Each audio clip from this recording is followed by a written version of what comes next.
Hey, this is Jersey. You're listening to the Garden State. You're listening to The Garden State, the only New Jersey podcast that gives you all the news you need to hear this week. My name is Josh Sobo. I'm Josh Chomick. I'm Jimmy Parks. And I'm Jordan. And this is officially episode 100. We did it. We made it. Come on, clap it up. I can't believe that we're here at episode 100. This is absolutely ridiculous. I found applause on the soundboard. 100 episodes in and you finally found the applause button. Yeah. Studio audience. The live studio audience, but... And we have four of us here, for the first time ever on the pod, which is crazy. Yeah, it feels weird sitting at the table. Yeah, we've given Jordan a seat at the table. He's right next to me. It's big. Like, it's kind of weird. I could turn to my right and I'm like, I just see your face. He's officially a shareholder. He's a stakeholder. Stakeholder. Hey, so question, Josh, when we started the podcast, the first few episodes for the listeners, they may not know this. We just were recording clips for TikTok and Instagram. Yeah. Really for Instagram. We didn't think TikTok was anything important. Yeah. So we would sit down and we'd line up like 6 articles and we would just read them and then you cut them into a video. Yeah. And then everyone's like, where's the full podcast? And because we made it feel like it was coming from a podcast when it really wasn't. Yeah. We faked it. Yeah, which was smart. Yeah, and then people were like, where's the podcast? And we're like, okay. A few weeks later, we're like, let's just do it. Let's just film a whole hour. So when did we actually start the podcast? I think like end of November of 2021.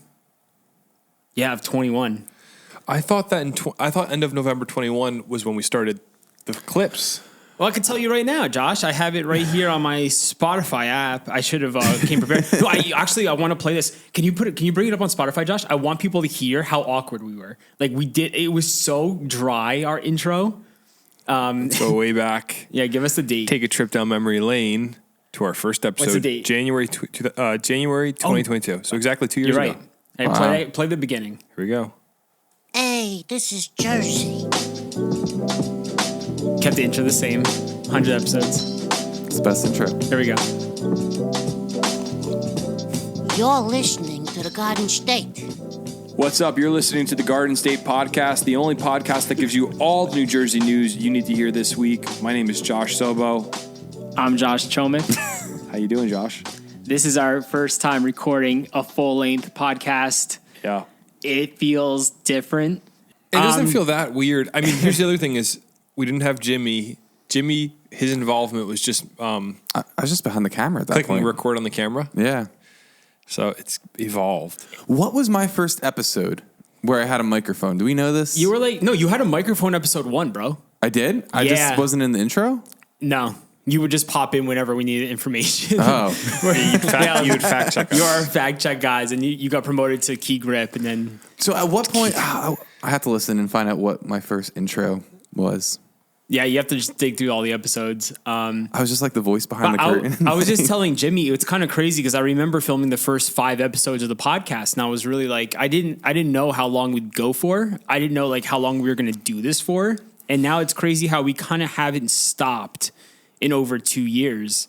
Yeah. Like this January is 2 years since we've been doing it, 2 full years, which is crazy to me. And it's just like, what's next? It's like, how are we going to go another 100 from this point on? Why not? Right? Can't stop now. Well, I've realized Josh Chomick has a psychotic work ethic. And if he commits to something, we're going to do it forever. Yes. Well, I think And that's a good thing. Well, bringing Jordan in today, testing out the third camera is actually foreshadowing the future of what's to come with this podcast. Yeah. If you want to give a little quick glimpse, you don't have to give anything away, but Yeah, I mean, so something people can expect. it's not Jordan. It's not Jordan every week.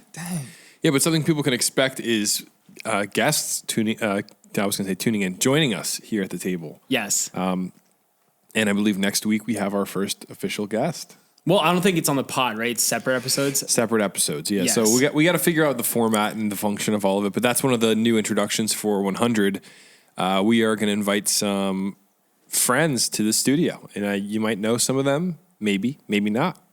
Yeah, it's very exciting. We've never done like interviews, like actual interviews with people before. And everyone's like, when are you guys going to bring on people from the Garden State and interview them? We're like, all right. We've been wanting to for so long. We've been putting it off and preparing. So it's coming. I've been dreading doing interviews only because we get asked by a lot of people on Instagram, hey, can I come on your podcast? And one of the things that I think is just so, I mean, I personally would never do it. I don't know about you guys. I'd be hard pressed to reach out to a podcast and be like, hey, you need to bring me on as a guest. Unless I was really like onto something. Yeah. It would feel so awkward. But we get a lot of those messages from people like, hey man, like I'm trying to make it in the music industry. Let me come on your podcast. And so we're opening that can of worms now though. Yeah, basically, if you ask to come onto the podcast, you'll never get on the podcast.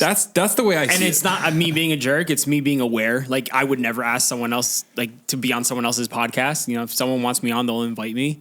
Just because it's like, number one, so many people are asking us. Yeah. And number two, it's like we're going to keep a pretty locked arsenal here with guests coming onto the podcast. There's a few exceptions to what you just said. You said, if you ask, you're not coming on. Yeah. Which I agree with. In the same sense of like unless you're like crazy. Governor Murphy. Yeah, it's like I'll bring him on. If someone said to me like, "Hey, I'm trying to think of an analogy that it's I don't know. It's just that the asking, it takes a lot of guts to ask. But what I was going to say is the exceptions I'll make would be like Joe Pesci. Yes. Oh yeah, Which would never happen. I would but cry if Joe Pesci's agent was like, Joe's doing a Jersey movie and he needs some Jersey press, would you? I'd be like, yeah, I think we can make that work yesterday.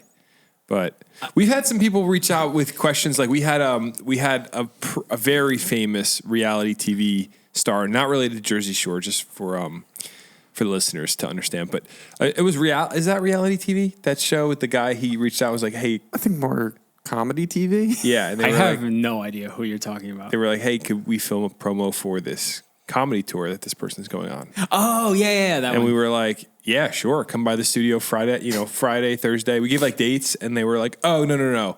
They wanted to just film a video, selfie mode, and send it to you guys. We were And like, no. no thanks. You come and meet us. And like that was a really big person. Like most people would know who that guy was. Wait, they just wanted you to post it on social Yeah, media? they just wanted us to literally like a video of them. We said we had I pitched like a few really cool ideas. Yeah. Of like, hey, I think one of them well, actually I can't. I don't want to give it away. Well, don't give it away. One of the ideas was that I can share was we were going to rapid fire read headlines and they were going to have to guess if it's real or fake, like New Jersey headlines. Yeah. And we had some really funny ideas that would have been way more beneficial to this guy's comedy tour than a selfie video on our account. So they missed out. So they missed out. So my point is like, it's not a matter of like, oh, you're not big enough or cool enough for us because who are we at the end of the day? We're just the Jersey podcast. Yeah. But it's a matter of respect. Oh. We don't get no respect. It's true. No 100%. respect. I mean, you're going to reach out, at least be a little bit, cordial. So It was a pretty boss move on our end, though, to like respond to these people being like, yeah, like we're not going to do this unless you come to our studio. Yeah. The ultimatum right there. So, but I do think this Their is loss. a new wave for the Garden State for the listeners. I'm excited for, we've been about to peer behind the curtain a little bit. This whole endeavor has been slow, stable growth. We have not rushed to overextend ourselves. We're 2 years in and we're finally going to have an interview. Like the goal is everything we do, we want to be really stable and solid and not, not rush. And that's why I think we're ready now. oh yeah, of course. Yeah. We had to learn how to be behind camera or in front of camera, doing a podcast, talking for an hour. Yeah. And I still don't think I'm ready to do interviews, but you're going to learn as you go. So like episode 1 sounds awful and we learned really how to conduct ourselves in a podcast. Now we're going to learn how to conduct ourselves in interviews. And it's exciting because, on Fridays you'll have the podcast with the news and then maybe let's say Wednesday, we didn't pick a day or anything like that. You'll get like an interview with like someone from New Jersey or Jersey Legend. So Jersey Legend. It's kind of crazy. You guys are going to get more content from us. It's going to be great. I'm excited. I'm really, really excited. So I think we've been Mr. Miyagi-ing, waxing on and waxing off these last 2 years. And we were ready for the karate tournament. Oh, okay. Yeah. I didn't really know what you meant, like waxing on, waxing off type thing. Have you ever seen Karate Kid? I haven't. What? I heard it's a legendary movie. I know. Don't rip me, but I heard it's a good movie, right? So it's pretty good. the reference I was just making is he makes the kid wax on, wax off. And it's What's like, that mean? Like imagine waxing a car, Oh, waxing a car. but in the air. Like there's no car there. He's making him do cool. that as preparation. oh, so we've been waxing on and We've waxing been off. waxing on and waxing Oh, off. okay, cool. We've been doing our reps. I like getting it. them in, preparing for It hasn't the been big easy. show. It has not been easy. Cutting our teeth, man, and to steal Jimmy's line. And I think we're reaching a point here where Yeah. I just want to see how far we could take this. That's the thing I've been wondering from the beginning. It's like a personal challenge. It's a Jersey podcast. How far could we go with it? Joe Pesci, I think, is the end. And all be all. Well, here's the thing I will say to the listeners. If there's a prominent Jersey person you'd like to see on, shoot us a text to that mailbag number and let us know. There's a lot of famous people from New Jersey. If you start to look into it. I mean, Shaquille O'Neal, baby. And he's our first guest. I'm just kidding. I'm kidding. Trying to chase after these A-listers, bro, is going to be the hardest thing in the world. But I think there's a possibility based off how we make this thing work. There's A-list, and then there's another list it's like triple A list, which would be Bruce Springsteen, Joe Pesci. Joe Pesci, I think, would never be attainable. I want Queen Latifah in the hot seat. Queen Latifah, I think we could get Queen Latifah. She would be so awesome. Where's she from? Newark? Jersey legend. I don't know. I just know she's from Jersey. Redman, I think we could get him. Easy. But we'll see. We're gonna have to play it by ear. Chris Rock lives in Jersey. Yeah. Really? Yeah, we could get Chris Rock. Okay. Probably not. Yeah. But we could only dream. we'll see. We got to take it a day at a time. But welcome back, everybody. Thank you for those of you that have been listening. If you remember when you started listening, I was about to ask. Yeah, I want to know. And if you've listened from the jump, let us know because Josh Chomick is going to mail you $1 for a coffee. Sure. Yeah, I'm learning this now. But sure, if you want me to do that, Josh, I could do that. I'm really curious. I want to know who's been listening since episode 1 and who's been listening since episode 99. Come through. Let me know. We appreciate every single person who's supported us, who's listened to us over the years. It's crazy to say over the years now. Yeah. It feels like we're just getting started now. It feels like nothing really happened so much has happened the past 2 years, but at the same time, it just feels like it's flown by and we're really kind of just getting into our stride now. So, we even have balloons in the studio. This is crazy. I got the 100 from Party City. Love it. Yeah, I was looking at my time hop yesterday, and I guess it was the first full-length episode. I didn't even realize that at the time that I took a picture of on my phone. And we're in Sobo's living room, and I was like, well, that feels like so long ago when we were recording in the living room. It's like a historic site. Jordan, did you ever come to my living room? No. It was good times. Never been in your house. You're not allowed in this house. Oh, you haven't? No. I've only been outside. You've never invited me in. Well, you did come Christmas caroling. I did. Yeah. It's crazy to think that it all started in the living room. Yeah. And then it, made its way to my living room. Now you can never move. And then Vintage City hit us up, invited us in, and now we're in this beautiful studio.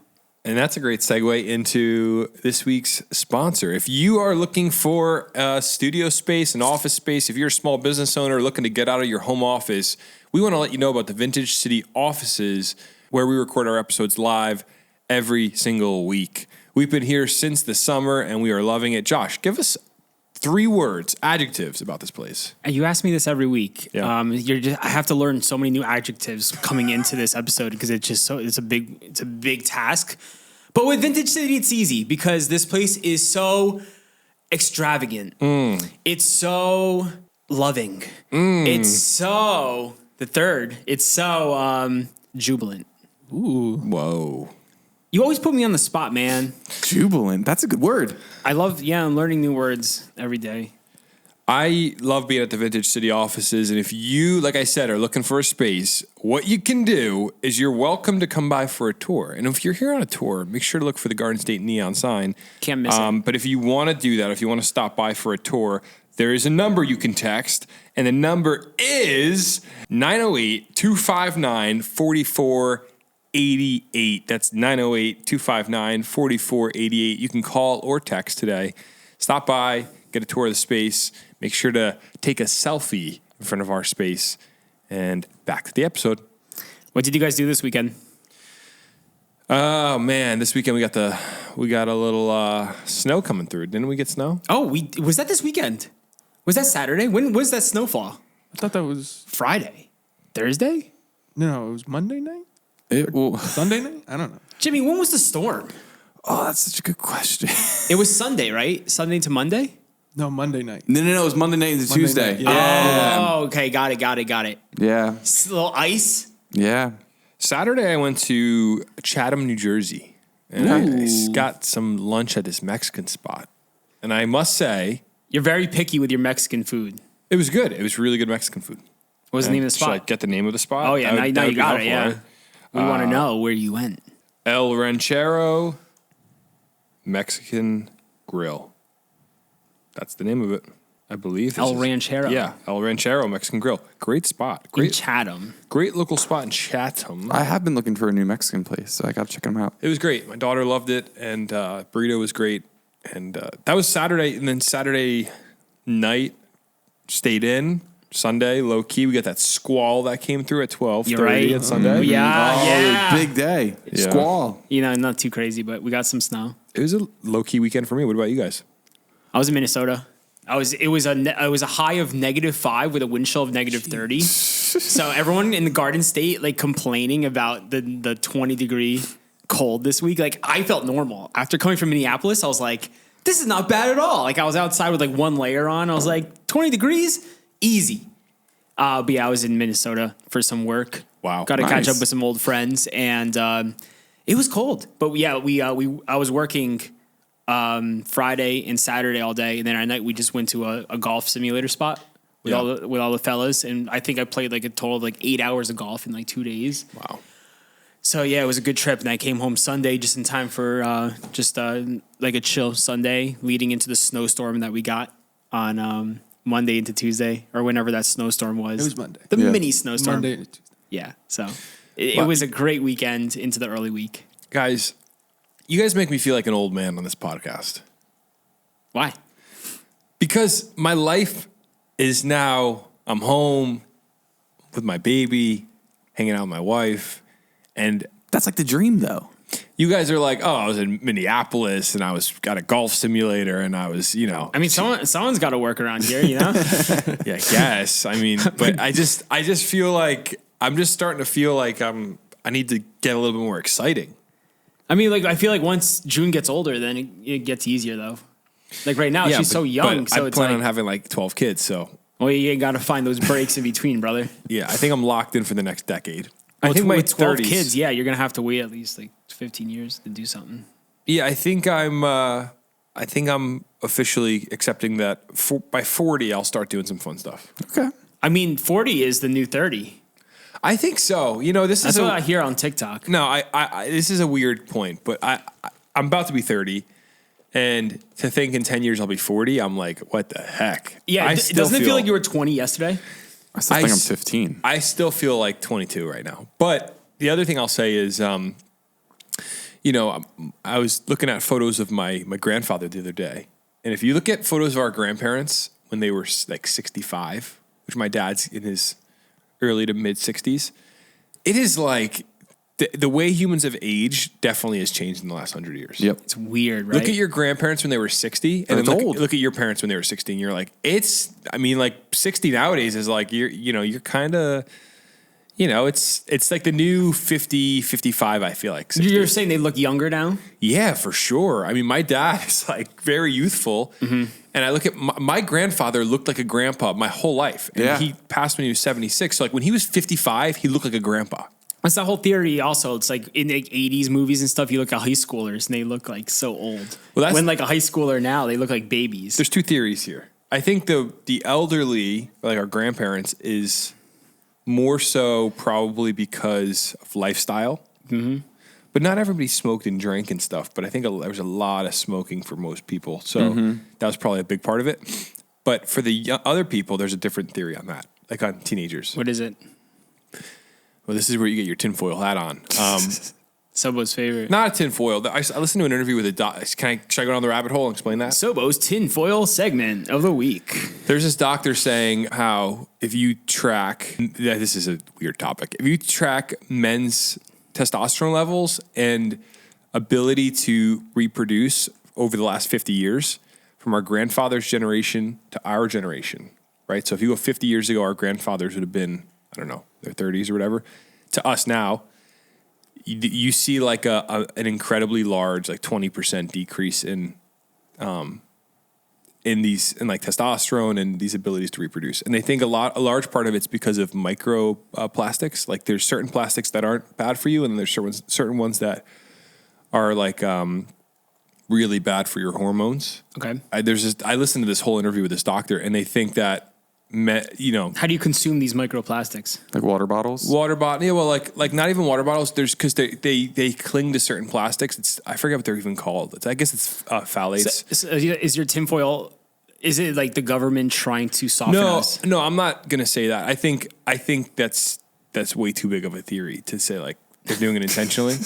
But I would say, the fact that it's not being stopped is concerning. But for sure, if you look at like there's a reason why men look more manly in our father's generation. For sure, that's like there are kind of interesting arguments to be made there. Well, also like with style and fashion too, that changes a lot. Yeah, like but the way people are dressing and. But men, like if you look at my dad's high school yearbook from 1970, whatever, late 70s. Dudes had everybody had a mustache. Always, like yeah. How many guys right now do you know that are 30 that can grow a nice mustache? It's, a few. I had like one of my best friends in middle school was the only friend out of all our friends who can grow facial hair in 7th grade. Really? The dude had a full on beard by like 8th grade. Wow. And we were like amazed. Like we would just stare at this kid and be like, wow. Like how does he do it? But yeah, it's not many kids that are able to do that. Even now. So I will say, before we move forward, that sounds like a lot of bro science, what I just said. I don't want to give actual figures, like I said, 20% and like 50 years ago. You got to look it up to get the actual, but the point being, there's a reason I think 30, 40 might be the new 30. But I also might be saying that because now I'm 30 and I feel like 40 is pretty young. Not that far. It's not far, and 40 is pretty young nowadays. Oh yeah. We're all going to live to 100. I mean, like at 50, we're going to be like, it's the new 40. And like, we're going to feel great at 50, I feel. That's the thing right now. The key, I think, for us, we have to stay healthy. We have to eat well. We got to exercise. We got to stay active.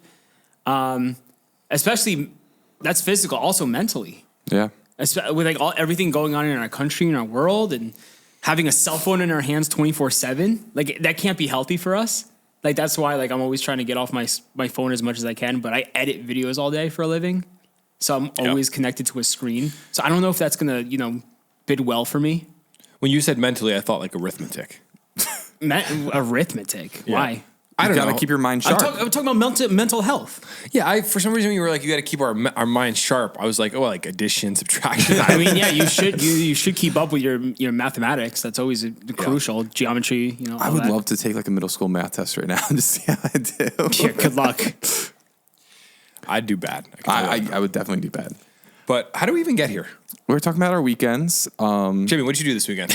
I went to the Hibernia Diner. Of course you did. Very nice. I knew this Jimmy's favorite 100th diner. episode was coming up, so I was like, let me revisit some of the diners that we've been to. So I said, I got to go to the Hibernia. But before the podcast, that was always your favorite diner that you would never shut up about. And it's not that good of a diner. It's just nostalgic. Yeah, there's spots that are not good, but like the nostalgia just changes that. After they redid it, it went downhill. But Yeah. that happens to all the good diners. It does. It's awful. It's a shame. But like, what did you have the pancakes? Were they No, I good? got a panini. You and the panini every time I go there. He used to be a pancake guy. Now Jimmy's a panini guy. We went to a diner last night. What diner we went to? Town and Country in Bordentown. In Bordentown. Shout out to Bordentown. And Jimmy got a panini. Yeah. Can I say an old man thing? Go for it. I don't eat pancakes anymore. That stinks. When I eat a pancake, especially for breakfast, the carb crash my body goes through is like unbelievable. I recently finally recognized this about myself. Would you change over to be a night pancake guy? Like, a little snack before bed? Probably. It hits different at night. I'd probably sleep better. It hits so different at night. And a pancake, I think, is scientifically just tastier at nighttime. If I have like a short stack of Silver Dollar pancakes for breakfast, by 11 a.m., I feel like Jabba the Hutt. I have a solution for you. I feel so lethargic. I know why. What? Because I remember when we were roommates, you used to make pancakes, and you make your pancakes thick. Really? Like you are a thick pancake guy, aren't you? Bro, you've thought this all this time. You never said this to me. No, it's not bad. It's a style of pancake. Your pancakes are not paper thin. That's what I'm saying. You've been holding judgment over me for the thickness of my cakes. Everyone's got their own style of cake. All right. But that's the thing. That's how you make your pancakes, right? I'm asking. It depends on the mix. Yeah. But like, you got the Kodiak cake still, or you got something different? I haven't had them in a bit, but yeah, I like the Kodiak cake. Yeah, because I think it's like the thicker the pancake, it's like the heavier it is on your body. Like I make my pancakes like paper thin and like crispy on the edges. So light, But That's I the like it wrong because way of it doing doesn't it. make me feel awful afterwards. Is that even a pancake though? Isn't that No, like, it's not. It's like a crepe. Yeah, but still, I don't care what you call it. It's good. I don't care. Your pancakes needs to be thick. If you're gonna have pancakes, they got to be the thick kind. And that's why Sobo feels the way he feels because it's a thick pancake. Yeah. So maybe try making a crepe. It's so much. I think crepes are like the way to go. I love crepes. Do it. Yeah, when June was born, someone from our church gave us like 1 million crepes in a pan with all the toppings like Nutella and It's berries and stuff. different, They were bro. really. I was like, It's different. I was like, how many crepes could I really eat? And it was like for like 3 days straight, I just ate crepes. Well, I like crepes because it's like, it's so easy to down. Yeah. With like thick pancakes, I can only eat like 2 and then I'm full and bloated and stuff. Like, with crepes, oh my gosh, destroy me. Yeah. All right. Hey, what do you say we dive into our mailbag? We got some interesting calls to get into. If you want to call into the mailbag, the number is 908 67 99 99 3. What's up, Josh, and Jimmy? My name's Chris. I'm from Bloomfield. I'm 13, and I just saw we're going to get more snow. And I know we've only had two snowstorms this year, and I'm already sick of it. Everything has turned to ice. I keep falling down hills, and Jeez. Poor kid. Tuesday afternoon we had to push one of my teachers up a hill because it was so icy. Like in a car, or? I just want to hear what you guys have to say about this. Chris! I'm looking at the latest map right now. Oh my God. Central Jersey looks like to be in the sweet spot for this storm. okay. Hold on. Before we get into the storm for Friday, because the listeners are listening to this tomorrow on Friday. Yep. I love that this kid took the time to call in. Thank you, Chris, first off, hold for on. calling. Yesterday at 11:23 p.m. Chris, go to bed. I'm going to call your mother, Chris, if you don't go to sleep. No, I'm just kidding. That's hilarious. And he said he pushed his teacher up a hill. I was like, all right, this is a good mailbag. And then he got to the part where they had to push the teacher. I'm like, oh, what happened? Is the teacher in a wheelchair? Like, Are they in a car? Like, does did the she car fall? need to be pushed up the hill? Like, Chris, you have to provide some more details, brother. Yeah, I don't know. But I like the sentiment. I feel like he's a little old man. And he's already mad about the snow and the ice. Young meteorologist right here. Like, Yeah. So with Josh. but Chris, dude, you live in the Garden State. You're going to get snow. You're going to get the cold. You're going to get the ice. It's like, welcome to reality. What are we looking at for this Friday for the weather in New Jersey? Yeah, another 1 to 3 inch widespread storm. More central Jersey is going to be 2 to 4, maybe a little more locally, depending on like where the storm lines up. It's I'm still seeing like 4 to 6 right here. I don't think it's going to be that much. Maybe like in a certain localized spot, you'll get 6 inches, but it's I think we need one more day to kind of lock in the maps because like still all the models are all over the place. But yeah, expect snowfall this Friday, starting in the morning throughout the Garden State. It's going to be another messy day. So if you're going to work, coming home, your commute might be a little messy. So just keep an eye on the forecast as it updates and changes. It's gonna be another beautiful day if you like the snow. Why are we getting so much snow right now? Is there a reason? I know like La Nina, El Nino, like all that kind of stuff. Is there anything going on with this? It's something to do with La Nina or El Nino, whatever. But we get into a warm streak next week. So it'll be a few weeks of like, I think 60s or 50s again. What? With no snow. But then they say February is going to dip again. So it's going to get warm again and then it's going to get cold. But hey, we're getting snow after snow. And we haven't had that for a few years here in Jersey. And it's been everything we've been talking about. Except we haven't got the bomb yet. Like we want that giant Bomb blizzard. cyclone. Here at the Garden State, we are waiting for that blizzard. We're so overdue for a blizzard, guys. It's not even funny anymore. So, but I don't mind these like 2 to 4 inch storms. What's considered a blizzard? How much? I think what are the actual signs? Or Jimmy, what makes something a blizzard? Can you look it up? It's like over Isn't it like 40 wind mile per hour. speed? Yeah, over 40 mile per hour winds. Less than a quarter visibility. It's like 3 things I have to go into it. Jimmy's looking it up right now. Is it a certain amount of snow? It's blowing snow with winds in excess of 35 miles per 35. hour and visibility of less than a quarter mile for an extended period of time, at least 3 hours. Yep. So that's your that's what a blizzard actually is. And yeah, I want that. Okay, can I just say, I made the point a few weeks ago, weather people with the great terms, blizzard, Yeah. right? We're so used to hearing that word because it's just a part of our culture. Invented in the 19th century. unknown origin. Some guy came up with blizzard, bombogenesis, bomb cyclone, squall. Like, what is going on in the weather community? They should start making rapper names. The weathermen are like the coolest people on earth. Yeah, I mean, like, It's like being able to predict the weather and try to see like what's going to happen. Like, no one can predict the weather. I can. I have the Weather Channel app. I can predict the weather. Yeah, and they're wrong all the time, dude. That's why you got to listen to Josh Chomick on the Garden State for his meteorology forecasts. All right, now you're getting a big head. But also, if you guys want entertainment, go to my reels on Instagram on the Garden State of me doing the weather forecast. Read the comments. Some people are like crazy. Yeah, They're very mad. People, everyone's right. Everyone's always right about the weather. And I just want to say, for the record, my past 2 storm predictions, the videos I made, I was right. I said Sussex. 2 weeks ago, I said Sussex County is the one getting 9 to 12 inches, and they did. In some spots, did get locally like 13 inches. I said that. I said our area get 1 to 3. We got it. This past storm, I said 1 to 3 throughout the state. We got it. I'm just saying, like, a lot of people, should start taking my forecasts a little bit more seriously, because I don't like how the disrespect I'm getting for no reason at all when my forecasts are right. Do you think it bothers any of the weathermen in the weather community, specifically in New Jersey, that they went to university to study all this stuff? They're still wrong. And they're still wrong. No, that's not what I was going to say. They studied all this stuff. Well, they are. They got all this information.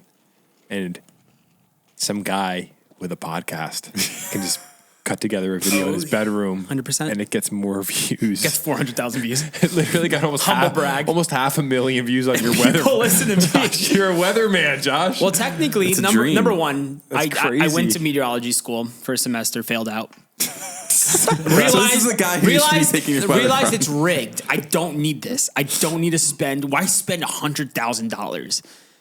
Get into student loans, all that debt for what? No, when I could learn how to read some weather maps and some. That's why you need to go to school. I can't You even don't even think. know what they're called. Yeah, what are they called, Brother. Josh? They're called. I don't like to give up my secrets, all right, Jordan? I have my ways. I'm looking at all the models. I know how to read the NAM, the GFS, dude. What do you think about the Euro? The Euro model ain't it this year, brother. All right. But yeah, I'm stoked we're getting snow. And thank you, Chris, for the call. Yeah. Young Chris, appreciate you calling. I think that might be our youngest caller. Ever, yeah. So why don't we get into the news for the week? As always, it's looking like a ridiculous week of news in New Jersey. News in New Jersey. News in New Jersey. News Jersey. Wait, that's another podcast name. News Jersey. We should have done that. That's a really good idea. News Jersey? News Jersey. I get it, because the news. And we're Should New we Jersey. change the name now that we're 100 episodes in? Maybe. It could be the evolution. We'll talk about it we'll take that offline. Do you guys see that meme where the guy was like, stop using military terms for your corporate meetings? Nice. I did not, but that's He was hilarious. like, you are not going into Iraq. You are literally going to a marketing conference. He's saying things like, the war room and circle back and like, I don't know.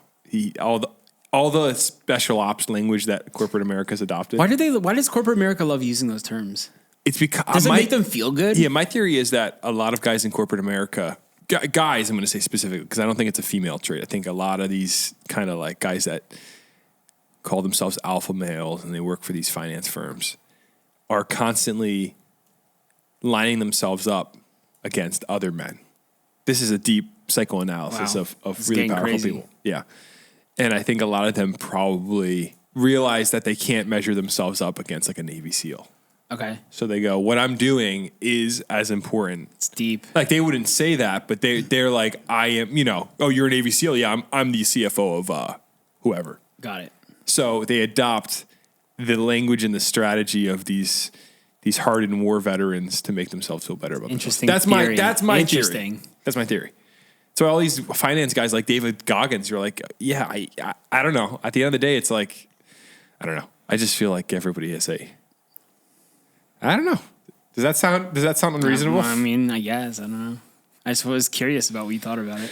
If you're finance, if you're in finance or corporate America, Nothing against and you finance. use these terms, and there's a reasoning, let us know in the mailbag. Well, nobody wants to sit and go, this is not as important as somebody else's life.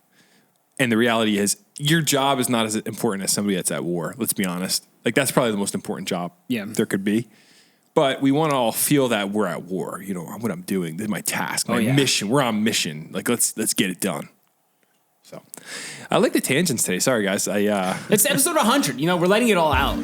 Guys, on February 24th, 2024, almost a month away, we're doing the Seaside Heights Puller Plunge to support New Jersey Special Olympics. So you should join our team. Come plunge with us. Link in the description of this podcast. Sign up. It's going to be a good time. We're going to hang out. We're going to be there all day. So join the team now. Support New Jersey Special Olympics. We can't wait to see you there. Back to the podcast. All right, let's get into the news. Our first story of the week. Giant venomous flying spiders are coming to New Jersey. What a headline. Just when you think everything's starting to get a little bit better, no, we got giant venomous flying spiders. Yeah, so there's What is three. this, Australia? There's three things there. They're not small. They're giant. Giant. They're venomous. The article literally says the size of the palm of a man. Which there's a variance there because Yeah, but I pretty have big. bigger hands, yes. And they can fly, and they're venomous. What's the catch here? What's the clickbait? They're clickbaiting us right now. What are the details? So let's read the article together. This is ridiculous. And we'll see how much sleep we should be losing. So a new study says New Jersey should prepare for an invasion of Juro spiders, large yellow and black parachuting spiders that can grow to be larger than the palm of a man's hand. What? The Juro spider is not native to America, but it began infiltrating the U.S. in 2013, most probably in a shipping container from Japan and concentrating in the southeast and specifically Georgia, according to NPR. So just like the spotted lanternfly, we keep importing these bugs. We got to do something about this. Have people encountered these spiders in Georgia yet? So it says they fanned out across Georgia in 2021 using their webs as tiny, terrifying parachutes to travel with the wind.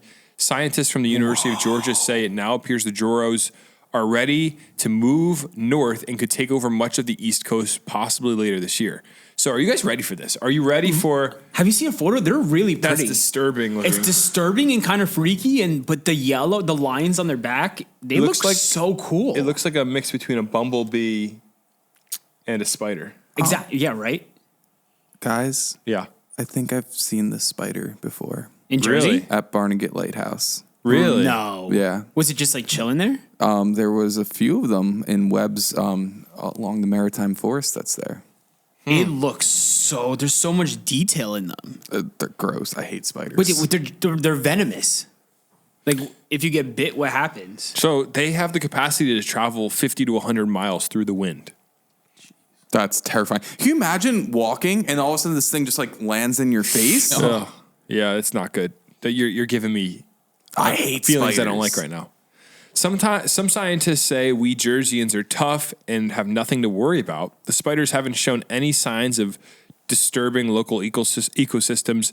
They don't harm humans, and they even eat pests like stink bugs, writes the Associated Press. Maybe this is the solution to the the spotted lanternfly. They don't harm humans, but they're venomous.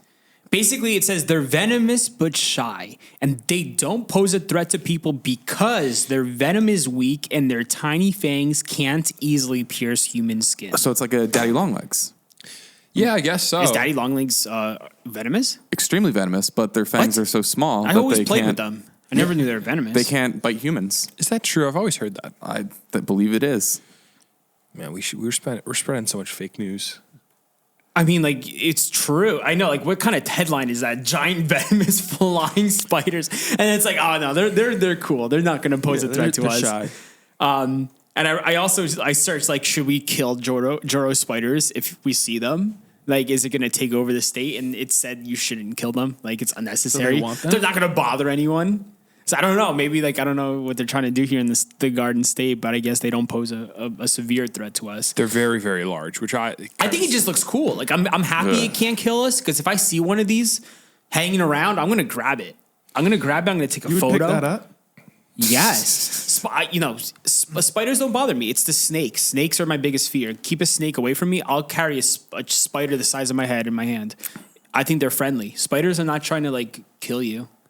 I don't They're like spiders. Creepy. Not in Jersey, at least. There's deadly spiders all over the world, but a Juro spider, Like they said, their fangs can't pierce human skin, so I think we're going to be fine. It said it can't easily do it, But it can. but it can. So you shouldn't be playing with it. I'm not saying give your kid You a just spider. said you're going to play with it. I meant like pick it up, maybe take some cool that's playing videos. with it. I'm a photographer. I'm a videographer. I want to get some cool footage. Can't blame me. When are they coming up to Jersey, Josh? I think they're here already. They're here. Jimmy already I saw one. But Josh, you were saying You haven't confirmed it though. It looked exactly like that. Josh, you were saying they can't pierce human skin. What explain that point again? Oh, he's pulling up a video. Great, say what you were saying again. I want to hear. They can't easily pierce human skin. Do you ever hear about? I don't even know how to pivot into this. All I could think when you said that was, "My horn can pierce the sky." Oh, hey, is that Princess Unicorn? I thought they were all sold out. They are now. Cool. My horn can pierce the sky. Everything always comes back to I said to Office, Shelby Evan. the other night, we were watching that episode, and I was like, that's why the show's so funny, because what's the context to why why does he know about Princess Unicorn? Like, what He's TV? like, it's Princess Unicorn. what channels is he watching on TV? I know. Sorry for the EDD, but that's when you were talking about piercing. That's all we watched that episode 2 nights ago. Nice. My horn can pierce the sky. But yeah, I'm not worried about the Juro Spider. I think They're welcome here. I want to take one on. I'm ready to take it on. I have no concerns. I want to grab a Juro and I want to put it right next to a spotted lanternfly. I want to see them just go to war. Like, what do you think the Joro is going to do? Is the spotted lanternfly going to attack first? Or is Joro going to attack first? Who's going to kill who? That could be. Who do you got money on? Get them both in a jar. You could probably do it. And see just what happens. Yeah. Who you got your money on, Jordan? What if they breed? What if you accidentally breed them? Oh my god. Wait, that might be genius. No, that's Create awful. a monster. Good idea, though. All right, let's go. Let's keep it moving here. So Governor Murphy has officially signed a bill requiring all New Jersey gyms to allow members the ability to cancel their memberships online. We brought this up a few weeks ago. It just got signed. It's official. And now you can cancel your gym membership online. It's easy. You don't have to go in person and deal with somebody. A lot of people are happy about this. So why is this happening? You know, what's the purpose here? It's a lot of people struggle to cancel their gym memberships, and gyms make you come in and talk to a salesperson, because they don't want to lose you. They know that if you sign up, they want your money. It's very, conniving if you think about it. Yeah. It shouldn't be allowed. It's messed up. And now the state's saying, no, if you want to cancel your membership, cancel it. Cancel that thing. Yeah, just there's a button online. You can cancel it right then and there. So this is going to be officially coming to New Jersey. So it says for New Jersey residents who have continued paying for their monthly gym membership simply because they don't want to brave the required in-person cancellations, a new state law will make quitting a bit easier. The new law is set to take effect April 1st, which, by the way, April Fool's Day. Yeah, better not be an April Fool's joke. Can we trust it? Yeah, can we trust this? I think so. So it requires gyms that offer memberships online to provide online cancellation options too. Gyms must place their cancellation options prominently on their websites and allow people to cancel within their account profiles or by completing a termination email on the website. The law signed Monday by Governor Phil Murphy aims to help the state's gym goers avoid entrapment by rigid in-person membership cancellation policies.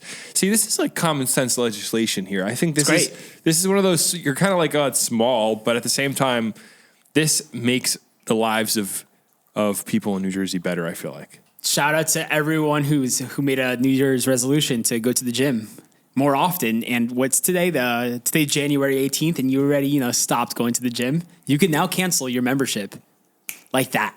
Easy. There's a date that they say most people give up on their New Year's resolutions. Yeah, what is that day? Let me see. New Year's resolution. Is it? Do they at least go throughout January, or is it before the end of January? I bet it's shorter than that. So the second Friday in January is known as Quitter's Day. So yeah, shout out to all the quitters that need that want to cancel their gym membership. It's easy for you now. You just gotta wait till April 1st. So maybe milk it until then.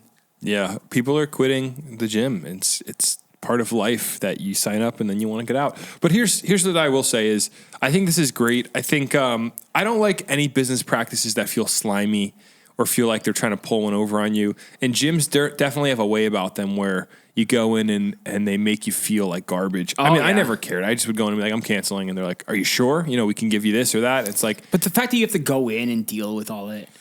They're always a salesman's going to try to grab you back in. You don't want to have that conversation.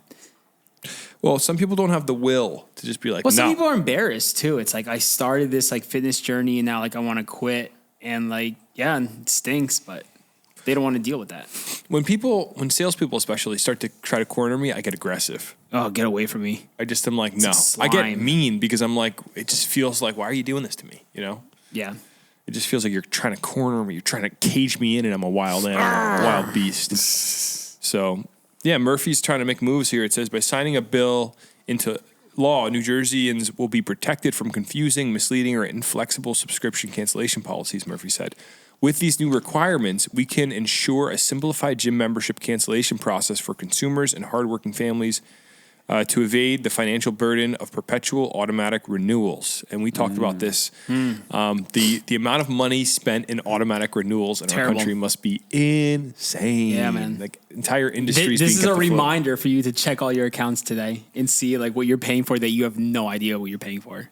The FCC is trying to introduce something to stop consumers from spending money in auto renewals. Not the FCC, the FTC, excuse me.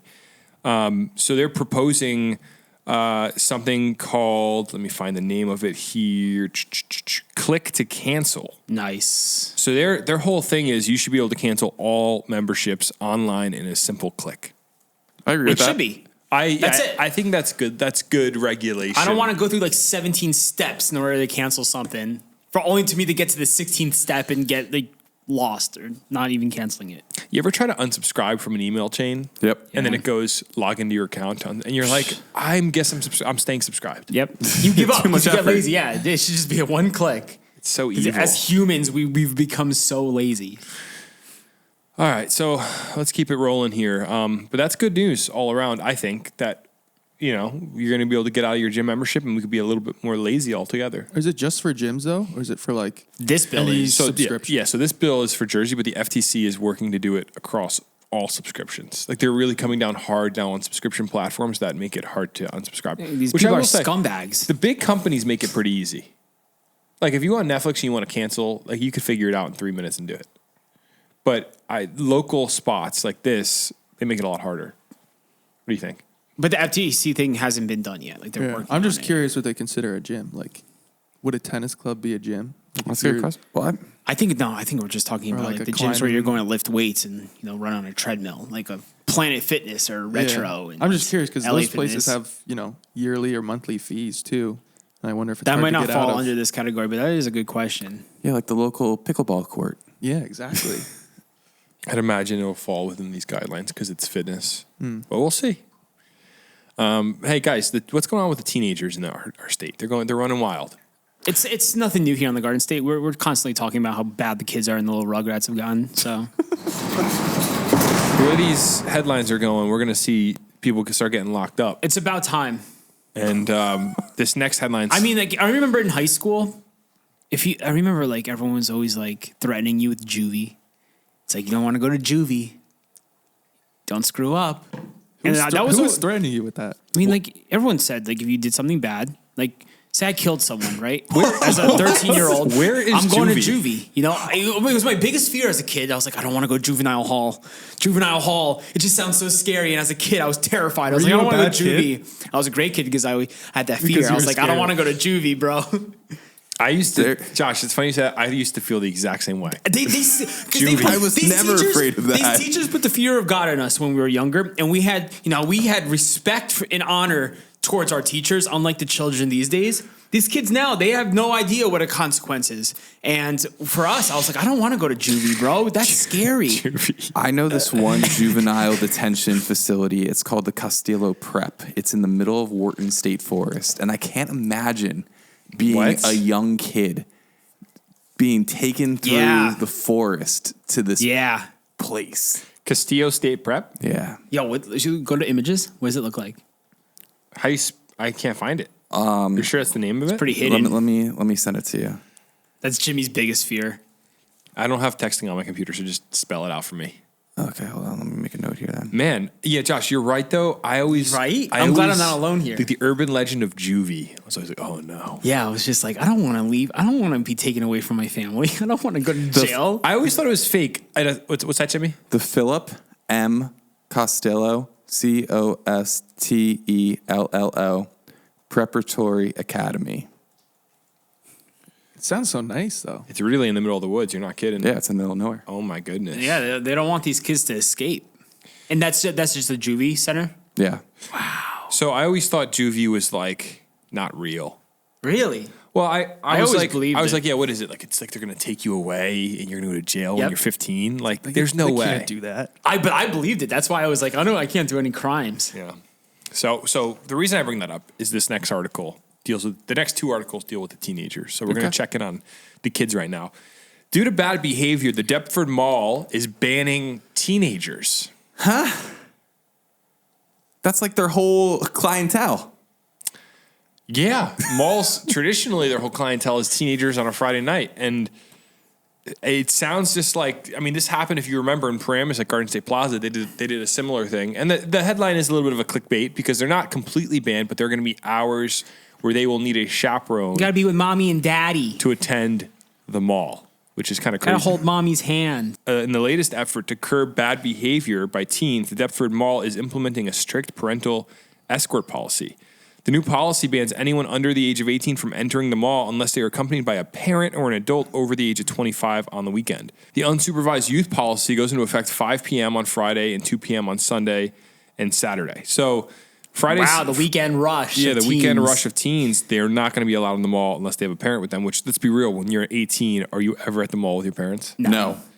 So if you're 18 years old, you're going to need your mom to take you to the mall. So what do you think about this? This is something we're seeing more and more. Like the state is coming down harder and harder on teenagers.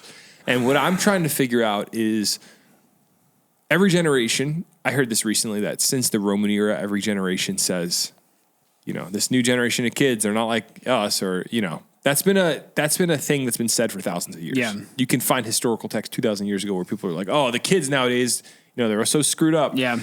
But I'm starting to think they actually are. I'm starting to think we finally made it, because to kick kids out of the mall and then all the shore towns shutting down, putting curfews on the beaches, like kids are getting ruthless, huh? Everyone's going nuts, bro. Again, I think this is not going to be strictly enforced. What are they going to do? Have the security guards like checking IDs when people are coming into the mall? I think, again, it's going to be if you're causing a ruckus, it gives them a reason to kick you out. Yeah, so that's part of the issue, Jimmy. It's the article said, can and will it be enforced? There were some comments on the Deptford Police Facebook page, and many felt it was sad that the policy had to be implemented. Here's one quote: "I feel bad for our officers having to become babysitters," wrote Maureen. "But that's what happens when parents don't parent." Ooh, Marine coming for the parents. Yeah. It's true. Jean wrote, "Maybe she will consider shopping at the mall again if this helps get rid of the rowdy teens." It's coming home, baby. It's gotten so out of hand, she said. I bet, bro. Others question whether the policy can be enforced, but Derek wrote he was just in the mall and they had a security guard at every entrance stopping people. Wow. Well, the Deptford Police, they said it's going to be, in quotes, strictly enforced. Okay. So ID checks. what's going on at these malls think about it, for people to even recognize like, oh, the mall's gotten really bad. What is going on? What are these kids doing? Probably running around, screaming, chasing each other. What do these teenagers do, bro? Yeah. And they're in Tickle fights. The most tickle fights, and the most important thing, they're not spending money. They're there just to hang out because there's nowhere else to hang out and get. I get it. I was a teenager. I was a mall rat. We just went to hang out the mall, but we weren't causing havoc. You dressed up like... What did I do, Jim? What did I do? You dressed up like Mario and got kicked out like 4 malls in one night. That's different.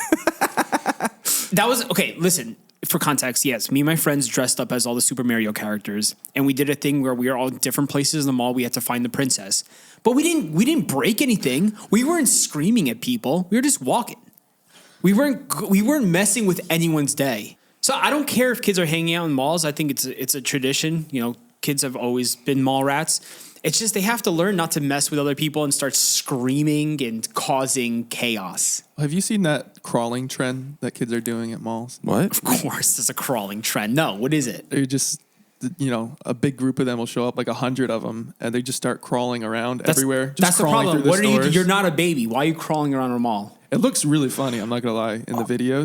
But that's why we have issues. It Wait, I'm sounds so really confused. gross too. They just It's crawl. so gross. They crawl like they just- babies. yeah. You just get on all fours and you just crawl around and just Okay. people are like running away from them. That's insane. TikTok trend has herds of people crawling through public places. Guys, What is this trend called? Crawling, I'd imagine. There's literally a TikTok account just called Crawl. See, this is just why has these videos. malls are banning teenagers. What is wrong with this generation? this kid's crawling into traffic. What is wrong with kids? Look at this guy. This guy's older than us. Like, honestly, what is going on with the kids? This is what, like, it's the humor has gotten so weird. Yeah. It's like there's so many layers to it that at this point, I don't even know if they know they're being ironic or if it's just serious. Yeah. Jordan and I talk about this all the time, how humor has gone from being like Bad Luck Brian, very Yeah. slapstick millennial humor, To just absolutely stupid. to like ironically dumb. Yeah. To like a level of dumb where you're like, okay, now are we going to revert back to like Bad Luck Brian eventually? Jordan, what do you think? Yeah, I think it's just gonna loop around where it's like double ironic to the point where you find things funny that you didn't find funny before. It's very Like that confusing, but watching a that's the way crawling it's trend, going right I'm now. like, part of me is just like, what is wrong with humanity? But it gets me laughing because it is just so out there. My favorite Instagram meme account is Hard Images. Have you guys seen this? Yeah. And they just, I don't even know what the full username is, but they just post like random images that are supposed to be like hard. And they're like just the dumbest thing you've ever seen in your life, but they make me laugh every time. And there's meme accounts like that everything they post is just so like I see a lot of. It's so nice because it's like an escape from reality. I saw a text today, like a fake meme. It was like from a person and their landlord, and it was like, "Hey, your rent is free this month." And the person responds in like all capital letters, like, "Thank you so much. You know, I'm going to save so much. It's going to help me so much for my groceries and everything this month." And they're going on and on. And then the landlord texts them again, something like, "I'm just kidding. I'll be there at 1:00." And it's just like that's all the jokes are like that. Where Yeah. you're like so stupid, but yeah, I don't know. Yeah, the teenagers are out of control and their humor is dumb. They're crawling through malls and the parents have had enough. Maureen has had enough. Yeah, at least Jean's trying to come back to the mall. So. She's coming back. Hopefully, Jean can get back in there now that there's. I'm really curious if this actually works out. If you live near the Deptford Mall, if you go to Deptford Mall, let us know what's going on there, and if you see a change. Does it say if they're shoplifting or something? I'm assuming they are. I didn't see anything in the article. If that's like or what's causing No, if it this. didn't say they're shoplifting. And I mean, shoplifting's always been a thing. I just see That's kids why I feel like running around it's getting screaming. worse though. Like I went to the mall. I went to Menlo Park for the first time in a while, like a couple weeks ago, and I saw someone shoplifting, which I've never seen before. Did they get caught? Yeah, they got caught. It was at Macy's. It was by the loss prevention at Macy's. Oh, Like, no. It was like a whole fight with this Nice. person. Did you The- film it? No. Should've filmed it for the Garden State, bro. I'm You not should going field to. reporting. I felt so weird recording it. But the lady, they ended up You trying should, for the record, you should feel weird recording people in public. I would. But That's that what I'm would like. be really funny. I watched, but I'm like, I'm not gonna record it. But they like ripped her bag out of her hand, and like everything went all over the place. They tried Really? putting her in handcuffs, like the loss prevention did. They got one handcuff on her wrist, and then she eventually just like Evaded? and she just left the mall with a handcuff on. Wow. What? Yeah. The police never got her? No, She probably went on Amazon. I mean in they her car. got they got their stuff back, so I They don't didn't think they cared. That's but crazy. she like shoved the one guy in the chest. That's when they tried to like put her in handcuffs. Gosh. She probably went on Amazon in her car and was like, handcuff key. Like, Yeah, primed it like looked overnight. it up. Like, how's she gonna get it off? You know, I saw this TikTok of someone, an extreme couponer. And they got like $150 worth of stuff for $20 at checkout. And the top comment was something like, I usually get $120 worth of stuff at the self checkout for $20 too. I just don't use coupons. And it had like the most likes. And I was like, man, do a lot of people just steal? I hate to sound like a goody two shoes. I've never stolen in my life. I could never go to a store and just steal. That's not how I was raised. Do people steal like casually? Yeah, I think so. I think people are constantly stealing and they don't feel that guilt of doing so. Really? So I think there's a lot of people, especially self-checkout. It's so easy. Well, I thought the other day I was at the auto parts store and You thought about it. I thought about the scenario. The lady was so uninterested in her job. And I thought I could walk out of here right now with this thing and it would make no difference. She's not calling the cops. She probably wouldn't care. Mm-hmm. That's how little she cared about her job. And I think stealing's it's like an interesting thing. I don't know how you get there where you're comfortable going to stores and stealing. I couldn't steal from Target. I think I'd lose my mind. But when you learn how many people steal, it does kind of put it in context. Yeah. Like Target, Walmart, all these brands almost account in their accounting lines, account for the loss of, what is it? What'd you just call it? Shoplifting? No, the department at the mall. Oh, Macy's? Loss prevention. Loss prevention. Yeah. So like they account for all this stuff. Mm-hmm. Like they're going to lose money, but it is a weird thing to think about that it's so casual. Yeah. Especially with the self-checkout now. It's so easy you just don't scan something. Or like when I used to work And it's like at if ShopRite. you walk out and be like, oh, I forgot. My bad. Yeah. But I used to work at ShopRite and people used to switch tags on stuff. So like, not to teach people how to steal, but Yeah, you're about to give up some like tips right now. expensive steak. Someone would take a tag from chicken and put it over that tag. So you go to the self-checkout, you scan it, it rings up for like $6 and you're getting like, people are $40 steak slimy, bro. So did you ever catch somebody doing that? Oh yeah. And what happened? We just like confront them and be like, oh, that tag was on there. It's like, Really? no, we saw you switching it. Yeah, get out of Oh here. my gosh. Yeah, I think technology will solve all these issues. For sure. Technology? Yeah. I went to a gas station recently. I forget what state it was in, but you just put all your stuff on the counter and it just automatically knows what you got. They do that at some airports too. I saw that. Yeah? That's how I I've had to never ring seen up that at like a before, self. yeah. I went to one of those like Amazon places or stores where you just walk in and walk out with Yeah. your stuff and it just like knows your weight of what you take off the shelf. Yeah. And it's just crazy how it just knows. Yeah, so I'm like, they're going to find a way to Yeah, that's what I mean when I say prevent that. I think technology will sort it out. I think But I feel like with shop rates or like stores like that, we're far away from that.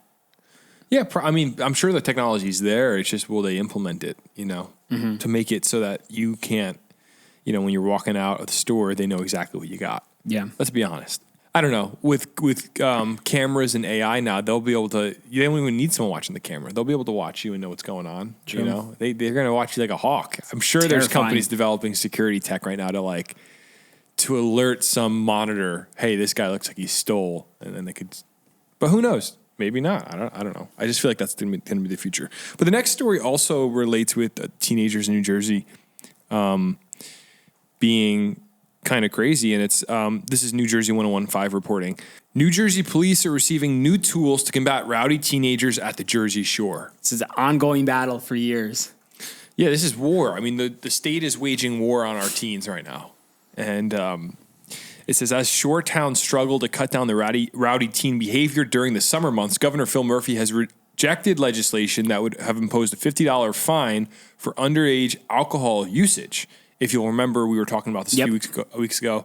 There was a bill proposed that would basically, if a kid's got drinking, there's a fine, and it'd be a step up from what they're currently doing. That got rejected. The legislation was a bipartisan effort to empower police in local towns with greater authority to deal with bad behavior. It was also intended to try to correct what many saw as problems in the 2021 legislation that legalized recreational marijuana for those over the age of 21. Murphy sided with the social justice advocates who pleaded for a veto on the grounds that the fine would disproportionately harm individuals of color and low-income families. So Murphy shot this $50 fine down because he said it would what I just said, disproportionately harm minorities and low-income families. In his veto message to the legislature, Murphy wrote, juveniles of color would be at risk for further involvement with the legal system because of non-payment. These consequences affect not only the juvenile, but the entire family unit. Murphy did go along with one key provision in the bill that the law enforcement had been asking for. It largely shields police from criminal charges if they question underage individuals about possible alcohol or marijuana use. Under the previous legislation, officers could have been subject to criminal charges for violating a teen's civil rights. So beforehand, an officer, if they asked a minor if they were under the influence, they could get charged for that. Well, it becomes I didn't realize it becomes that. discriminatory based on the basis of age, right? Like age, sex, gender. Like you can't discriminate. That's crazy. So the idea would be police officers' hands are tied because they're being asked to go and enforce these rules against teenagers. But when they go to a teenager and they have a body camera on, they're like, "Hey, are you 17? Let me see your ID." The kid could easily go get a lawyer and say, he stopped me because he, there's a discriminatory That's thing. wild. It's law stuff, So stupid. I don't know how it fully works, but Murphy's making it easier for these police officers to then go talk to kids. So now the officers are kind of protected. They're able to, ask these questions now. You have to figure if you're a cop and you see kids doing something wrong, you're worried. You want to go home at the end of the day. You don't want to get a lawsuit because you asked some kid his age. Or you ask to see his ID because you're assuming he's a certain age. So how dare you assume my age? Yeah, I know. Well, that's the culture that is the culture we live in. Where parents go, they did what to my son? He was drinking and they did what? Rather than like the old world way of like like I heard this story about I'm going to say it wrong, but in Bronx, New York, there was two cops came up on two kids spray painting. And I think they did something like they spray painted the kid's jacket or they got in a fight with the kid. This was like 50 years ago. And that was kind of like the way things, I know that's not right because we live in a time where everything is, we have body cameras and all this stuff. But the kid's dad in the story was thankful that the police handled it because the kid had no fear of authority. And then the authority kind of handled it. And the dad was like, oh, thank you guys for taking care of my son, And that was, you hear stories like that about the way the world used to be, where society respected authority, whether it was teachers, your teacher failed you. What did you do wrong in your class? Now it's your teacher failed you. What's wrong with that teacher? Let's go have a meeting. And it's like, oh, the cop stopped you for drinking. We're getting a lawyer. We're doing a lawsuit. It's like something's flipped where people are so entitled that there's no personal accountability for minors to actually, and that's why the kids are getting worse. It's worse and worse everywhere. Well, I don't know how that happened. I don't know how it gets fixed. Like, is that just a harsh generalization? Would you guys say, or do you sense that as well when you look at our culture? I sense it. It's crazy. You see, like how disrespectful some kids are. Yep. What do you think, Jordan? No, I think it's. I watch like a lot of the police body cam footage, and it's crazy how many people like drink and drive, and then like feel like they're entitled to be able to do that. Like, no, like. I'm going to sue you, all this, just for questioning them. And it's like, I don't know. Everyone's entitled. Yeah, everyone just thinks. I don't know where that came from. I don't know why people are so selfish in this culture we live in, but that's how it is. Maybe we've been too lenient with a lot of things where it's like people just don't think there's consequences anymore for. Well, there's this, not to get too deep, but I think Thomas Jefferson or someone said, like our Constitution was built for a moral society. If people aren't moral, then the Constitution doesn't make sense. So I say that because right now we're talking about teen rights, and there's this interesting, I'm sure this will be in like law school classes, this interesting conversation about how far do teenagers' rights go, where now Governor Murphy's going to infringe. I mean, that's what's happening. He's going to infringe on teenagers' rights for the good of what he deems for the good of society because they're disrupting society. And I think it is kind of an interesting conversation because if we want to, live in a society where we have all these freedoms and rights, there is an expectation of you to be a decent human being. Yes. With the rights you've been, those inalienable rights we all have. And, teens don't want to have a curfew, then don't cause absolute havoc on shore towns where mayors are like, people don't want to vacation here anymore. We're losing revenue, et cetera, just be a normal human being. And just how you could have fun without ruining someone else's day. Yeah, I mean that's why are kids so rowdy? It's so annoying to see, bro. Well, I think again, every generation has rowdy people. I don't want to act like I had rowdy people in my grade in high school, but it was different. There was something for sure different. The world was way more simple and less like for lack of a better word, it felt like less like perverse. I know that's like an intense word, but there's something that the internet, you know, the access to just information and like I said to you last night, I almost can't go on Twitter anymore because every time I go on the For You page of Twitter, it's just videos of people dying. Like when we were in high school, we had kids at our lunch table that pull out a video like, you want to see a guy get his head chopped off? I feel like did you guys have that experience or not? Yeah. Always, yeah. Like everybody has that experience. Like All of us, yeah. As an American male, you have an experience in high school where there's people that just watch like horrible videos. And me personally, you know, you can call me soft, you can call me whatever. I never wanted to watch that stuff because there's a part of me that I feel like it singes like a part of your conscience when you start to watch like. Of course, it's you know you shouldn't be watching a dude's head get cut off. Yeah, and it's like I mean, besides the fact that it's just disturbing, I never wanted to watch that stuff. Yeah. There's some people that live for it; they love to watch those clips. But then I'm going on Twitter and I'm seeing endless videos of it's like CCTV footage of people getting hit by a truck and their body explodes, and you're like. This cannot be good for society that we're becoming. That stuff's not blocked on like they don't like censor that Twitter, stuff. Since Elon bought it, the whole idea is it's free speech. You got can it. You have free reign to I say didn't know what like you you want could like have videos like that. Though. Yeah, it's bad. It's very, very bad. And I know I sound probably like an old man, but there's a part of me that goes, we wonder why kids are getting bad. We've removed any guardrail of morality as a society. Like kids can go on Twitter and just watch people get their heads cut off. They can go on the internet and watch anything, literally anything they want. And they are watching anything they want. And the internet's becoming too accessible. Like you can get anything you want in 1 second. And that's what, it's kind of dangerous. There's the good side and there's the bad side of things. Yeah. And, that's why self-control comes into it. I think there's something to like, it's weird when as a culture you get used to just watching videos of people die. I mean, yeah, that's why I try not to like look at that stuff. I think we all have the capacity for it. Like we all can get to a point where we're like, oh yeah, dude, his head just blew up. Like there's this video of a boat. You guys ever heard of like the tension zone or whatever, where these massive freight ships get? Have you seen those? Have you seen these videos with the ropes? The ropes get these massive ropes get tied down to these like pillars on the barge or whatever. And sometimes the ropes snap, and if you're in that tension zone behind it, it creates like a 1 million pound slingshot. Yeah, and there's one that's literally a video that popped up on my feed, and you don't even process what you're looking at, and then it just happens. And sorry for the listeners, that was graphic, but that's the stuff that's all over the internet. And then we go, well, why are kids? Why are they apathetic? Why are they crawling around malls? Why is their humor so dark? Why are they just like?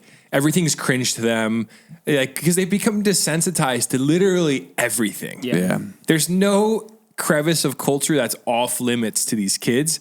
So the ante keeps getting upped and upped and upped, and they need to see more horrific or more crazy or more ridiculous or more outlandish. Whereas for our parents, like our dad's generation, it was like, yeah, I'm a bad kid. I smoke cigarettes and I drive a Camaro fast down the highway. And you're like, oh, you're a really bad kid. And now for them, it's like, swatting their favorite Twitch streamer. You're like, that's demented. Like that's a thing that's gone on for 10 years. To swat a Twitch streamer, which if you don't know listeners. I don't even know what that means. If you're watching a guy on Twitch, you dox them, you find out their home address, and you call the police and either issue a bomb threat or something that causes the response of the SWAT team to arrive at their house. Jeez. Wow. This is like a common thing that kids do. And you go, what the heck is going on? That's been going on for like 10 years now. But it's just, that's wild. It's dark. And then you go into like, not to get super serious, but then you go into like school shootings and all this. And it's just, it's craziness. It's all crazy. Yeah. And I don't know how it gets fixed. I think the main way it gets fixed is in the household. Yeah. Baby. Parents got to stiffen up their spines and start being parents. All comes from the again. household. Sorry for the rant there, but I just think it's crazy. All right, should we keep moving? Any closing thoughts on that? Keep the wheels running, baby. I have good news for people in New Jersey, guys. It's not all doom and gloom. It's not all pornography and death videos on the internet. There's some good stuff happening in the Garden State. All right, let's hear it. And we need to point to good news on this podcast, man. I don't want to be negative. I want people to leave uplifted on their Friday morning. Good news podcast. Yep. The Good News New Jersey. Good News Jersey. There it is. Whoa. Good news Jersey. Good news Jersey. Pause. Let's follow this creative rabbit trail. Could that be a new social media thing? Good News Jersey, a little series we do. I love that play on words. Good News Jersey. It's just good news coming from New Jersey. And we get somebody with a joy like Johan. Yeah, He'd be someone really happy. Someone that's really joyful to say, hey, here's something really awesome happening. That's it. Just Johan's smiling face. That could be a whole account we do. The Good happy News Jersey. Filipino. Good News Jersey. Let's park that. What do you think? Let's sidecar Great it. idea. I'm gonna Sidecar it. and then we're gonna SWAT team in SEAL Team 6 on it later. We're gonna pull out our AR-15s and really attack. Let's go, baby. Sorry, just war terminology. We'll get in the war room later on that. All right, so here's the good news. Back. We'll circle back. New Jersey saw significant decreases in fatal car crashes in the year 2023. That's awesome. Yeah, that's great. I thought the numbers were going up because we just did that story about the minors and how so that's just more car accidents within them. But as a whole, I think we're looking a little better. That's a really interesting point, though, that for context for those listening, we raised the standard for kids that want to get their license, more hours committed to driving in order for them to get it. And the argument there was more kids are getting in accidents, but at the same time, less accidents are happening. So it would kind of say what's happening with the teenagers again. Wait, is it less accidents are happening or less deadly accidents? Less deadly accidents. You're right. Okay. Less deadly accidents. Do you think this is a result of COVID and people working from home and not driving for a while, and then everyone started driving again, and people forgot how to drive and got into more accidents, and now people are used to driving again? And could be. That's my theory on it. Well, my theory on this is because here's what happened is Attorney General Matt Platkin. Yep. Good guy. He's going to take credit. The AG. Our Attorney General is going to take some level of credit for this because he's making this announcement. Yep. I'm going to credit Elon Musk more than Matt Platkin. Let's be honest. For self-driving cars? For the safety features that Elon has made the new norm to the marketplace. Okay. Yeah, but aren't numbers of fatal car crashes so much higher now than they were in 2011? I don't know. So I don't know if we want to put the self-driving cars into applause here. Yeah, but I feel like the reason for the increase is probably cell phones. And then now the decrease is probably because of better safety features. I don't think anybody's using their cell phone less in their car. And honestly, human nature, I'm getting to the point where I don't think I think technology is going to have to find a solution for us on the texting and driving. Yeah. Because I think people just can't control themselves. They can't. As crazy as that is. No, yeah, people are addicted. I just looked up fatal accidents in 2011, 586, and then in 2022 or 2023 it was 585. It was one different. That's crazy. That sounds like that's pretty normal. So, where'd you get that data from, Jimmy? WHYY and then NJ.gov. All right, let me give you this. Let me read this first paragraph, and then I'll go on to the Elon Musk point we were talking about. So, Attorney General Matt Platkin, along with the New Jersey Division of Highway Traffic Safety, today announced a substantial reduction in traffic-related fatalities in 2023. According to a preliminary data set, as of January 8th, 2024, fatal crashes in the state decreased by 9.4%, dropping from 646 in 2022 to 585 in 2023. Oh, so you were saying this year's 585? Yeah. Yeah. Okay. So last year was just significantly high. Yeah. Last year was nuts. So accidents were really high last year, but they decreased significantly this year. And here's a quote. It says, "The decline in traffic fatalities in New Jersey in 2023 is worthy of recognition and a positive step forward. The last 2 years marked the two highest years for traffic fatalities in New Jersey since 2007. This reduction gives us hope that our statewide efforts to make our roads safer are working," said Attorney General Matt Platkin. "But every life lost is a tragedy, and we will not stop until we achieve our goal of bringing traffic fatalities down to zero." So I don't like that he's fully taking credit for this because I'm sure there's things he's done that have helped, but I really believe what Elon has done with Tesla, where he's a market disruptor. And he's obviously disrupted with the EV stuff, but he's also disrupted with the tech that's in these cars.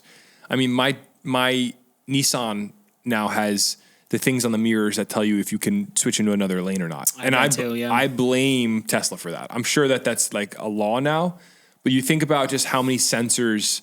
Elon made it normal when it was not normal for cars to have 1 million sensors in them.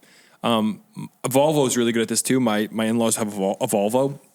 I was driving it in Cape May 2 summers ago. As I was backing out of the spot, it sent someone riding their bike up the block and slammed on the brakes. which my Nissan does as well. Like if I'm in traffic and a car stops short, it'll stop for me. That's the type of stuff that I think is going to save people's lives. I just turned that feature off in my car. It bothered me so much. That it would stop for you? I kept the beeping on, so it beeps, but the automatic stop, I turned that off. Really? Yeah, for parallel parking, it was messing me up. Because like I would come too close to a car, and when I knew I had like 2 more inches, and it would just automatically stop. It freaked me out. I'm like, this is annoying. But I do. It's a good feature, you know, for some people. But like, I do like the beeping sensors. Yeah, no, for sure. I think I am hopeful. This is one area of tech. I'm not a doom and gloom person. I really think I want to see in our lifetime car accidents become a thing of history. I think just I agree with the car technology. Like last night I was on the New Jersey Turnpike and we were 2 lanes. It was tight in a construction zone. And there was a car in front of us just like veering slowly. Like it was around a bend kind of. And he kind of just stayed going straight. Yeah. If they had good car technology, the lane assist would have kept them in that lane. Yeah. But this guy almost caused like a 4-car accident just because he didn't know how to drive. And thankfully, me and the car next to me were aware, and I was able to kind of get around him with some space. But some people just are crazy, bro. So what do you guys think happens to insurance companies in the next 20 years, car insurance?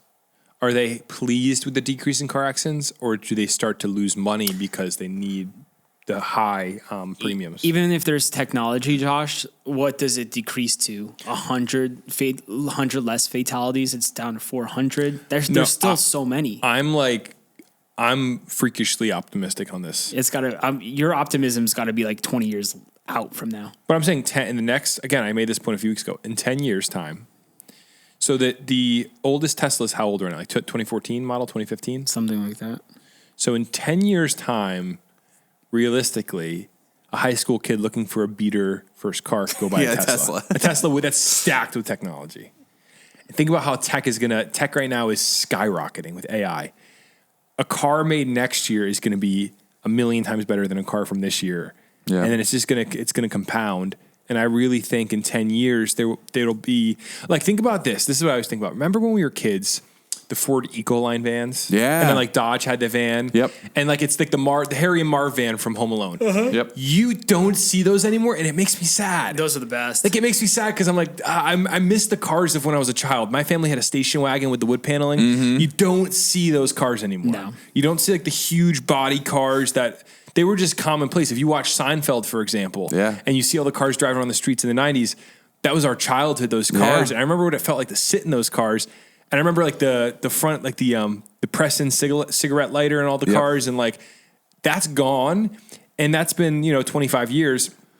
In the next 10 years, I really think we're just going to see such a leap. And I think but then why the past 2 years has it been the highest it's ever been? Well, if we have new technology, I think so. I'm going to speculate here. My guess would be the cell phones, obviously. Yeah, people coming back from. You have to think. Heavy congestion with people. New Jersey's being kind of an influx of people have come in. Yeah. And a lot of people don't have this technology. I would imagine most of these accidents aren't Tesla drivers or Volvo drivers. It's probably like a person like, me in a Toyota that's getting in an accident, maybe. But also you have to think, even for like drunk drivers. See, that's where it becomes kind of like a moral question. Like, is a self-driving car good if someone's going to drive drunk and get in it? I'm pretty sure that's still illegal. Like if you're drunk and you get into your self-driving car. It definitely is, but the people are going to do it. Yeah. And they're going to drive beautifully because the car is going to be like... Yeah. So I don't know. I want to be optimistic on car accidents. I want to believe that we're going to see some goodness come out of this whole craziness. And Jordan, what do you think? I feel like you'll have an interesting take on this. I have a theory. I think it has to do with traffic. I think the more traffic we have, the less deaths there are. So I think as more people are, going back to normal life, like the past couple of years, a lot of people have been staying home. But now, like, the traffic is terrible. So it's like you couldn't even drive fast if you wanted to. Oh. So you're saying more traffic, less death.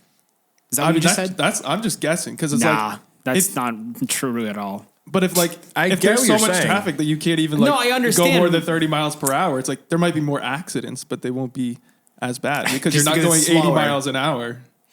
Well, you have to think. Just the more people on the roads, the worse it is. Okay, I'm going to use a roller coaster tycoon analogy. Roller Coaster Tycoon is great because it shows you all those games that we played as kids on the computer. They're great because it shows you large data sets. Like if you make a tiny change, how it impacts the data set as a whole. Do you know what I'm saying? Like you put a certain trash cans in certain places and it starts to tell you like your bottom line. Oh, you made $20 more this month or whatever. And if you take anything that seems small and you extrapolate it across 9 million people, there's big impacts. So if you say, okay, we had 10% more traffic for this year, I think Jordan might be right. Like, could 10% more traffic in New Jersey or 7% or 3% more traffic is going to have some sort of an impact? You know, is it going to be saving 100 lives? Maybe not, but there's going to be an impact for sure, right? I would think so. Like, I'd have to believe, like, I think you're right. There is more. I feel like the Union County, Bergen County, Morris County area is getting more and more high traffic. Yeah. It's like crazy, but I don't know. We'd have to see. We have to see data. We're speculating, but it's an interesting theory. There's so many different theories. You can go so many different directions. I think it's tech and cars making freaking people cell phones, bro. You know, and but let's move on to our last story of our 100th episode. Coming out of our friends at NJ.com, Cape May, New Jersey is currently working to ban artificial turf from their town completely. They don't want anything to do with turf. I thought this when I read keep it natural. When I read the headline, I thought this was about turf fields, like football fields. No, it's yards. It's about yards. Have you ever seen a turf yard? We have one it's so by ugly. me. It's awful. It doesn't why would even you look want that? remotely real. So unreal. Cape May, if you don't know, I mean, it's a super historic area, so they have building standards. Yep. They have paint color standards. There's historic society, and they're up in everybody's business. And in a time where you have Airbnb bros from Austin, Texas, making little cottages in Cape May have these beautiful pools with slate around them and the turf putting green next to them. You know the vibe Yeah, I'm talking I know. about?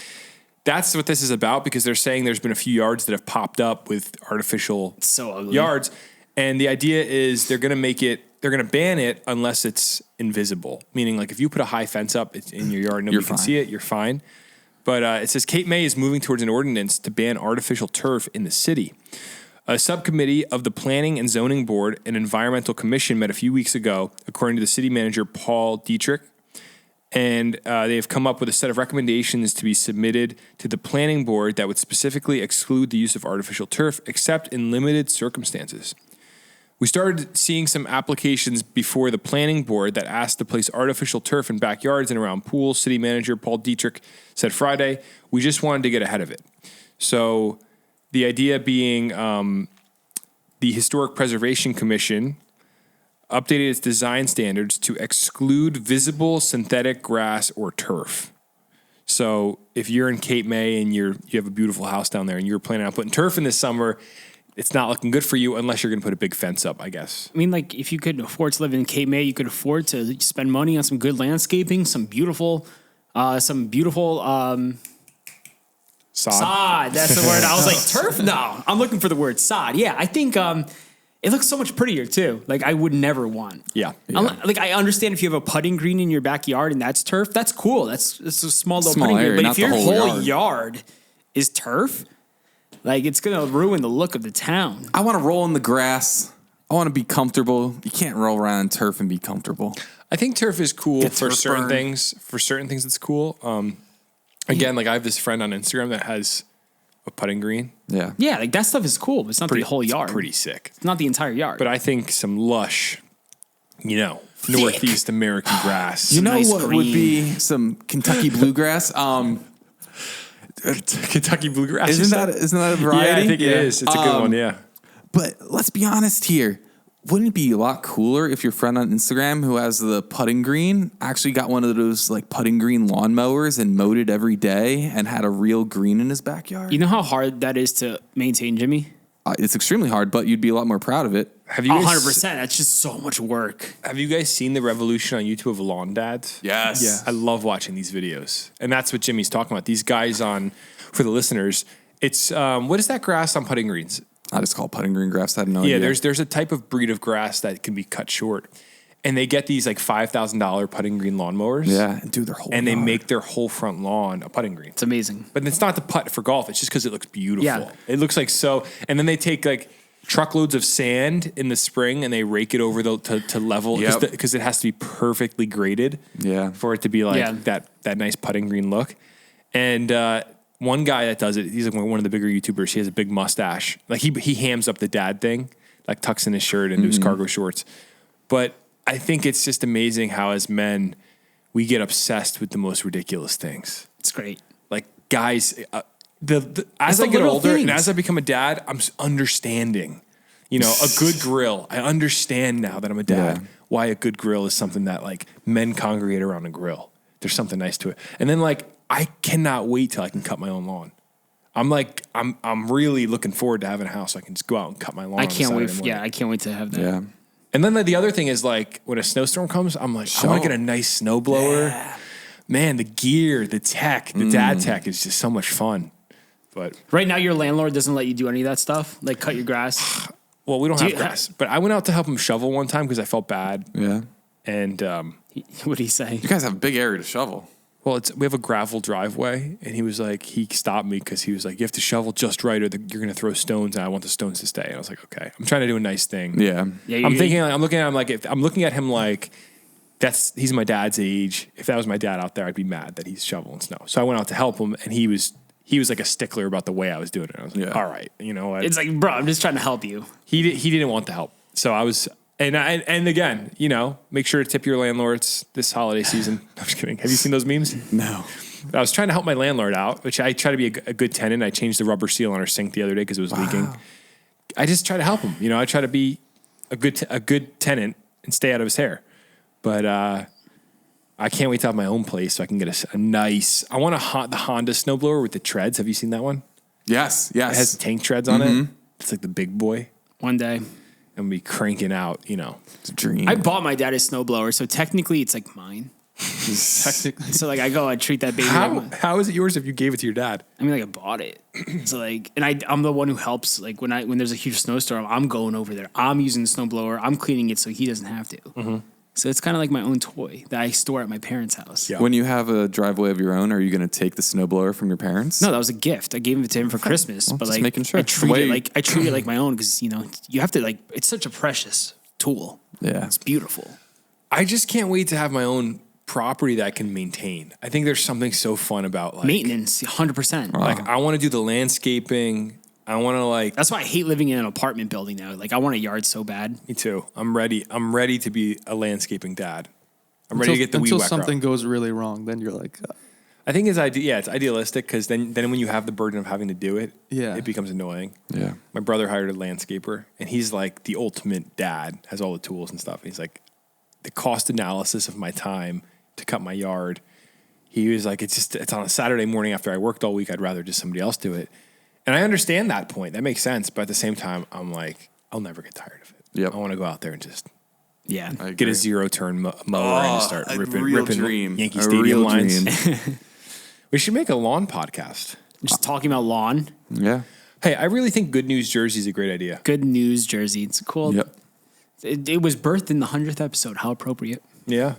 The Genesis. Ooh. Well, hey, everybody. Thank you so much for listening to the Garden State Podcast. If you've been with us for, even half of these 100 episodes, we really appreciate you. It's been a long journey. Yeah, we've come a long way. We're really grateful. This whole thing has afforded us some cool experiences, like shipping out thousands of pieces of merch to people across New Jersey. Yeah. Thank you. And around the world. Making new friends, running into people at Wawa that have listened to us. And also for me, getting a deeper knowledge and love for my home, the Garden State. Yeah. We've learned so much doing over like 800 news stories in the past 2 years. It's crazy. We know a lot about the state, and I also feel like it's been nice to see people become more knowledgeable about New Jersey as a result of this. Like that comment you sent me the other day, Josh, where a woman said, I don't agree with a lot of what you guys say, but you've become my source of local news. She's like, I don't trust the media. I don't trust the media. And I'm like, hey, that to me, that's a compliment. There's something really cool there. And this is kind of a social experiment. You know, YouTubers always say it's a social experiment, but it is in news. And I haven't seen anybody do news the way we're doing it right now, which is extremely localized to the scale we're doing it. I think we are onto something really special here. And it's all because the listeners have supported us. I mean, if nobody would listen, then there'd be no podcast. it would just be us talking in my living room still. Yeah. And to think that we're here in the Vintage City offices, we have this beautiful space where we can come hang out.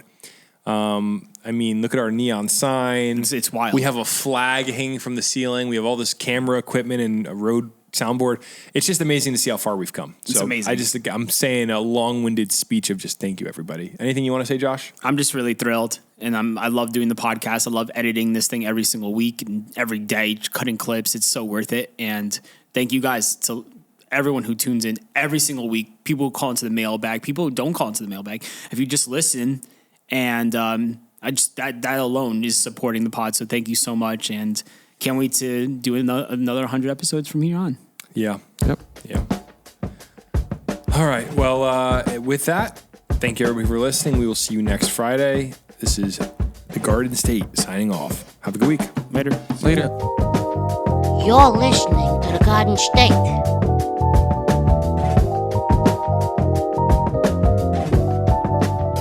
The Dirty Jers.